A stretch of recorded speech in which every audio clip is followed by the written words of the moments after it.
mga social media influencers at celebrities. Yan po yung tinatawag na Motivated 3x3. Pag-usapan nga natin ito, itong gagawing liga ng mga influencers, celebrities, and other personalities. Next week na po yan. At this time, naku, binisita po tayo ng isa sa mga maglalaro ho dyan. Walang iba kundi si Sir Carlos Garceliano ng team Front Row. Hi, good morning, sir. Oo, distributor ba tawag sa inyo? Yes, Oo, po, distributor. distributor ng Front Row Philippines. Pero bakit kayo sumali sa sa Motivated 3x3? Tama ba meron kayong isang team? Meron kaming isang team. Bale, nakausap natin si Sir Rendon. Nasama lang ako ng isa kong teammate dyan, si Nathan Cucuenco. Tapos yun nga, ang ganda kasi ng Motivated 3x3, meron siyang advokasya para ma-encourage yung mga kabataan na magkaroon ng hilig sa sports ba. Siyempre, kailangan healthy lifestyle tayo eh. So, yun yung parang nagustuhan namin sa Front Row. And yun nga, nailakad natin yan kay Sir Sam, Congressman Sam, SV, and kay Sir RS. And natuwa naman sila doon sa advokasya ni Rendon. Kaya support din tayo dyan. Nice. So, teka, balikan natin yung pinaka-inspirasyon o layunin nitong Motivated 3x3. Baka at least you're aware na rin siguro sa pakikipag-meeting, pakikipag-usap ninyo kina Rendon and other mga influencers and celebrities kasi nangyari na po ito itong Motivated 3x3. Pero ngayon parang mas malaki, Opo. mas marami, Opo. at parang mas malawak ho yung mangyayari. Yes po, kasi from iba't ibang industry na ang sumama dito sa Motivated 3x3 kasi nga maganda po talaga yung layunin ng advokasya ni Sir Rendon. Yan. Oo, and the advocacy is, sir, parang ano po yung Yung gusto talaga yung matatak dito? ma-encourage yung mga kabataan natin na kumbaga mas mag-focus sa sports talaga. Kasi kailangan natin yun lalo na dumaan tayo ng pandemic. So yung health ng mga karamihan, lalo ng mga bata, medyo na-stuck sa bahay. So ngayon, ang ganda kasi nakakapaglaro na ulit tayo. Oo, and ang gusto nyo, kumbaga, yung mga influencers, di ba? Yung mga personalities na napakarami hong mga followers, Yes, di ba? totoo yan. Ito ay maging daan, maging medium kayo. Kasi kayo rin sa Front Row, dami yung followers. Ay, opo. Salamat po, salamat. Opo, marami din naman tayong followers diyan ang mga business partners diyan sa Front Row na talagang ang Front Row naman is into health, beauty and wellness naman talaga. So, yun naman ang pinopromote natin. Kumbaga, yung dami ng mga followers and business partners ninyo, ito ay way para kayo ay, kumbaga, biyahin, no? Yes po. Into sports. Yes po. Tama Sabi ba? nga nila, health is wealth. Anin natin ang kita natin, di ba? Kung wala na yung kalusugan natin. So, kailangan healthy po talaga tayo. Oh, hindi sapat na hindi sapat na Kumikita lang. kumikita ka lang. Yes po. No? Dapat talaga healthy. And iba ang sports, no? Yes Tingin mo, sir? Ibang-iba talaga ang sports. Lalo na basketball sa Pilipinas. Yan ang pinaka-popular na sports natin dito. Bata ka pa lang, kahit kahit nakayapak ka lang, no? Kahit yung court mo, wala na talagang maayos na ring, eh. Oh, totoo. Oo, basta makashoot ka lang ng bola, okay na. Yes po, kahit tirik na tirik yung araw. Walang ano yan, walang issue yun, no? Totoo po. Okay, sa team nyo, sa team Front Row, sino-sino mga dapat abangan dito? Ay, ang dapat abangan dyan, yung kamukhang-kamukha ko po, si Rico Barrera. Aba, Opo, medyo... artista rin yun, Opo, Oo. magkamukha po kami talaga nun. Nalilito nga ako, eh. Opo, salamat po. Dalawa ko lang po, si Rico Oo. Barrera, si Oy Posadas, si Nathan Cucuenco, si Jonas Silva, Master TV ang pangalan niya sa ano. Tapos Influencer din siya. Influencer, Oo. opo. Si Owie is from sa Chickser naman, influencer din. Okay. Opo, yun ang pinakamaraming followers po sa amin. Oo. Opo, kamukha ko din po yun. Ayun. Siyempre kasama din po namin si Sir Joe M. Lopez at saka si Sander Alex. Kasama ko rin po yan sa Front Row. So lahat po naman yan is from Front Row lahat. Nice.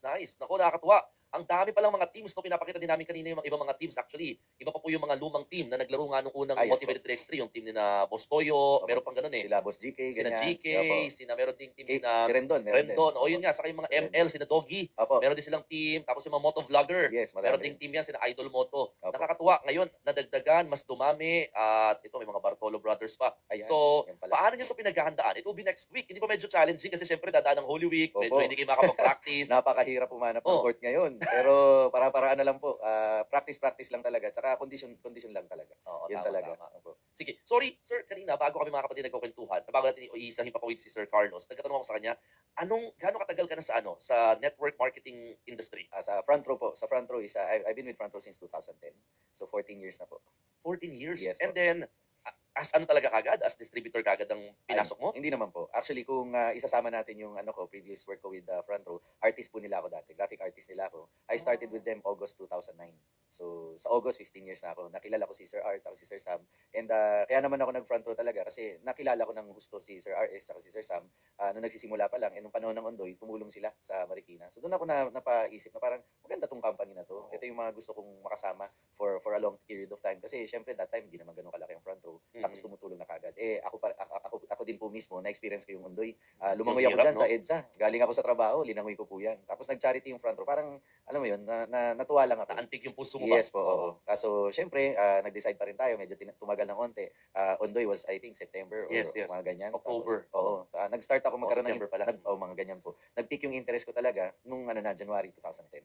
So doon ako nag-switch from graphic artist to network Distributor. marketer. Oh, okay, distributor. Opo. Pero ang laking switch Oh, laki po talaga. from being a graphic artist. Yes, napakalayo. Ang layo. Sobrang Hindi layo. ba mahirap para sa isang, sa isang individual Mm. na sa ganitong klaseng larangan, biglang magsiswitch ka ng career? Ano naman po siya, nangyari naman siya gradually. Kasi ginawa ko lang naman siya part-time. Tapos, Dati, part-time. yes po, 3 months din po ako nag-part-time. Tapos, inaral ko naman siya, ginaide naman ako. May mga mentor naman po kami dyan, may mga trainer din. Iga-guide ka step by step naman. So, hindi siya madali sa simula. Lahat naman ng bagay. Lalo na ako, bilang artist, medyo introvert po ako. Actually, bago nga pumasok dito, Kinabahan ka? kinakabahan po Relax ka talaga lang, ako. sir, Kasi oo. hindi naman nasabi sa akin, sobrang pogi nyo para Ako po, sa'yo. magaling talaga itong baka bigla ka mapasali Baka naman, sir. Actually, ang pinunta ko po talaga dito yung Pandesal. Ay, Opo. wala pa nga. Nandiyan na ba? Andyan na po ba? Nandiyan na? Kay Sir Alvin yata. Yun yung Sir narinig ko. Alvin, good morning Pero, sir, sorry natin i-discuss papatuloy itong sa Motivated 3 Extremes in terms of motivation. Paano ka na motivate? The fact na minsan, sa panahon natin ngayon, medyo nagkaroon po ng bad image no yung mga network marketer. Di ba parang nagiging parang part na siya ng biruan na, oo, di ba yung parang magkakape ka, may ibang mga ganun May klaseng- present na may kagad. present na pala. How do you handle those jokes and those mga parang image quote and quote? Okay lang naman sa akin yun kasi ganun din naman ako dati. So, Meron ka rin parang opo, may ganun din duda naman. or ano? Siyempre po kasi na-invite naman din po ako sa mga ganyang negosyo before and coming from sa media din, siyempre marami din akong naririnig na hindi maganda. Pero eventually nga po, kaya nung nakilala ko si Sir RS and si Sir Sam, Congressman Sam Versosa, doon nagbago yung mindset ko pagdating sa network marketing. And nung na-educate na ako pagdating sa ganitong business, doon ko naintindihan na misinformed lang pala ako before. So pagka nadadaan sa biro, okay lang naman yun. Eh, pangit naman ng pikon. Normal lang naman yan. And ang goal naman natin na motivate tayo para at least ipaalam sa tao na ang network marketing o ang front row it's a good business, it's a viable business na pwede ka talagang matulungan na mag-switch from being kumbaga yung hindi natin alam kung anong gagawin natin sa buhay or paano natin makukuha yung goals natin to a certain individual na talagang mamamotivate kunin yung mga goals natin sa buhay. Isa pang comment nila dyan, huli na. Kumbaga parang pag ngayon ka sumali, medyo nasa pinakababa ka na. Kasi Opo. ang dami na yan eh. Opo. Actually, maganda nga, pag may nagsasabi sa akin ng ganyan, ang sinasabi ko, maswerte ka nga kung ngayon ka magsa-start. Kasi kung nag-start ka nung time namin, napakahirap. Kasi nung nagsisimula po kami sa front row, syempre, isang office pa lang, maliit pa lang yung kumpanya, wala pa masyadong naniniwala. So, lahat ng mga duda, lahat ng mga pang-aasar, dinaanan po namin lahat yan. And mag-grow ka talaga sa business na to, sa industry na to, and mag-mature ka din. And swerte yung mga magiging part ngayon kasi well-established na infrastructure. Meron na tayong international, meron na tayong system na maayos, yung products natin sobrang ganda na. Kumbaga, yung support system nandiyan na talaga. And hindi na nila kailangan daanan yung dinaanan namin. Kumbaga, lalakaran nila red carpet na. Oy, Parang okay. ganyan. Oo, sige nga. Mamaya sir, meron pa kami mga tanong. Ay, sige Kailangan po. din magkaroon ng very quick break mga kapatid. Oras po natin, alas 5:30 ng umaga. Kasama pa rin po natin. Bago ko tapusin yung usapan kasi talaga na curious na ako dito sa network marketing business at saka kung paano ba yung buhay ng isang distributor, no? How do you handle this kind of mga issues and other parang at least mga pagdududa nga na binabanggit. And you are, parang dealing it well, di Yes, ba? Pero ano yung pinaka nagpa-stay sa'yo sa ganitong klaseng industry? You've been here for more than a decade now. Yes po. Ang nagpa-stay sa akin, syempre, the people talaga, the culture. Syempre, number one, si Sir RS and si Sir Sam, Congressman Sam Versosa. Silang dalawa talaga. Kasi ever since nagsisimula pa lang kami, talagang naramdaman ko na may purest intention sila na tulungan kami talaga lahat. And lahat ng distributors ni Front Row. Yun po yung pinaka nagpa-stay po sa akin talaga. Ang dami-dami ng mga network marketing, ang dami-dami mga nagsulputang kumpanya. Mhm. Anong difference din niyo doon? Andito po ako. Ayan. Hanapin pa natin si Sir Carlos doon. Idala ko lang.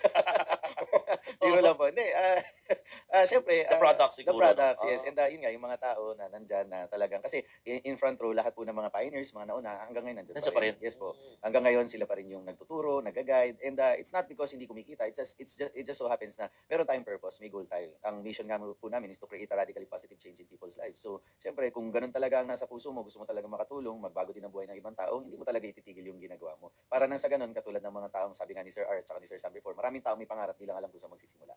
So, siguro, andito kami sa front row para buhayin yung mga pangarap na yan. Posible. Sabay ko pwede mo-contact. Baka kami mag-message sa inyo bigla.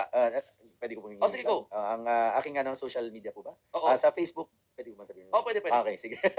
Ang Facebook ko po is Carlos Antonio Garceliano. Yan po. Carlos Antonio Garceliano. Kumpleto, I-PM niyo po siya. po. Oo. Tama ba yung spelling ng Garceliano namin? Opo, Okay, yan. tama. Yan. May Antonio lang sa gitna. Carlos Antonio Garceliano. If you are interested, mga kapatid, you can send him a PM or message nga po. Okay, mabalik lang tayo Ay, dito sige sa po. Motivated 3x3, no? Yes po. Kasi marami-rami kayong mga kalaban na magagaling na mga teams, di ba? Kinakabahan na nga po ako. Oo. Kasi recent lang ako natuto mag-basketball talaga. Talaga ba? Oo, totoo. Kailan lang, kaya nga, I'm 38 already. So, Oo. medyo, alam mo na, yung learning curve natin, alam mo. Pero yung mga bagong natututo yan, yung mga mas gigil na gigil daw Oo, maglaro. medyo addict na addict Yan, sa paglalaro, oo. sa pagbabasketball. Tama, tama. Paano ba yan? May mga bracketing ba yan? Paano ba mangyayaring, paano mangyayari dyan sa April 2? May bracket A, yun yung mga talagang mga pangmalakasan na mga influencer. Tapos Okay. may bracket B, kami po yun. Yung medyo cute pa lang. Pa-cute lang yung laro. Pa-cute pa lang po kami. Opo, kami yung pabebe. Mga pabebe, oo. Pero aabangan din yung mga nasa team, nasa bracket B. And Oo then naman po. afterwards, parang may mga other competition pa, parang may mga 3-point shooting. Yes. Paano ba yun? Ang alam ko, ang pinaka nakita ko si Reaper, yung sa Ay, Mavs oo, Phenomenal, meron oo. silang 1v1. Ah, Ganyan. gano'n? May Opo. 1 versus 1 pa talaga? Oo, Okay, kaya parang enjoy talaga to. Buong aliw, araw to. aliw pa lang manood. Mm. Buong araw. Yes. Ano-anong schedule? At saka, ito ba ay pwedeng puntahan ng public? Pwede. Libre po yung admission sa general admission. And sa VIP naman, I think may 350 lang naman para pang donation ba? Pang charity. Kasi ano naman, ang goal naman ni Sir Rendon dito is charity po talaga. Mm-mm. Makatulong sa charity. Okay. Sige nga, sir. Ano bang details lang that will details lang ng event on April 2, please? On April 2, nasa Amoranto Arena. Sa may Chowtoco Street po yan. Sa may sa QC. Yan. Tapos from 7 a.m. to I think 10 p.m. po siya. Ang Buong schedule. araw pala to? Yes, buong araw, one day league, 3x3 po siya. So, lahat po ng teams, I think may guaranteed na 3 to 4 games. So, talagang mag-e-enjoy po talaga lahat ng Naku. manonood. Lalo na yung mga mahihilig sa basketball. Oo, mag-enjoy at saka matutuwa po kayo makita yung mga paborito yung mga influencers Yes na po. mga siguro kung ano naman ginagawa po sa social media pero they will be in one area, in one court, Yes playing po. a game no, that Opo. is very much loved dito sa ating bansa. Which Totoo is yan. basketball. Basketball talaga. O sige, pero ito ba ay pwede rin matunghayan ng mga nasa ibang bansa? Marami tayong mga viewers po ngayon, mga Ay, nasa ibang bansa. meron Baka naman they would po. want to watch it as well. Ang alam ko, ila-livestream naman po yan nila, Sir Nice. Rendon. Pero Ang iba team pa ni rin Sir kapag nandun ka sa mismong court, no? Ay, Pwede ka oo. magpa-picture. Pwedeng. Nandun si Sir Carlos. Opo, lapit lang kayo. Pipicturean ko po kayo. Ayan, yan Opo, pala, Ako oo. magpipicture sa inyo dahil yan po ang dati kong trabaho. Graphic artist ka ba sa media ka rin talaga, Yes sir, po, dati? graphic artist, photographer, ano pa ba, art director, yun po yung Ng trabaho. Philstar? Opo, Sa Philstar? Under Philippine Star, Pulp Under Magazine. Philippine Star. Nice. O sige. Sir, maraming salamat. Please do invite everyone and saka baka may mga gusto kang i-shout out, i-promote, please. The floor is yours. Ay, thank you po, Sir Mon. Una-una, salamat po, Sir Mon. And in-invite ko po kayo lahat sa April 2 dito sa Amoranto Arena, dyan sa may Scout Chowtoco, Quezon City lang po. Kita-kita po tayo doon, 7 a.m. hanggang 10 p.m. Mag-e-enjoy po kayo doon. Sasama lang po kayo, supportahan po natin ang Motivated 3x3 ni Sir Rendon Labador na talagang merong advokasya para ma-encourage ang mga kabataan na pumasok po sa sports, namely basketball po. Yan. And shoutout na lang kay Nathan. Nathan, salamat ha. Nahatak mo ko dito. And syempre, shoutout din kay Congressman Sam Versosa na talagang sumuporta sa Motivated 3x3 and syempre kay Sir R.S. Francisco ng front row. Thank you. Thank you. Thank you, Sir Carlos, for visiting us sa studio. At yun, mga kapatid, abangan niyo po next week na po yan, no? April 2, yung Motivated 3x